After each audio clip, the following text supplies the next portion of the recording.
What are the top 3, maybe 4, compromises that home buyers make when buying a home? Well, according to a recent HomeLite article, HomeLite is a big real estate referral company, they basically said that the number 1 thing is, of course, home price. So 48% of buyers wound up spending more. But what are the other 3? Well, 31% of home buyers said that they bought a home that was older than they previously wanted. They wanted that new, but they maybe realized, something older isn't as bad. You do get perks, maybe more land, maybe more square footage.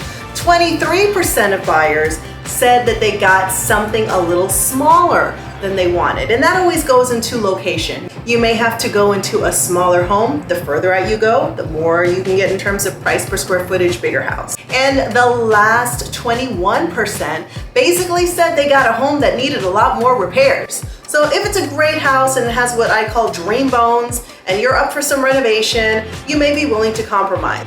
Guys, you are gonna compromise. You watch HGTV, I know all of you guys watch that. You want the new farmhouse, you want this, all of that. But the reality is you gotta sit down and really find out what's important to you and what compromises are you willing to make.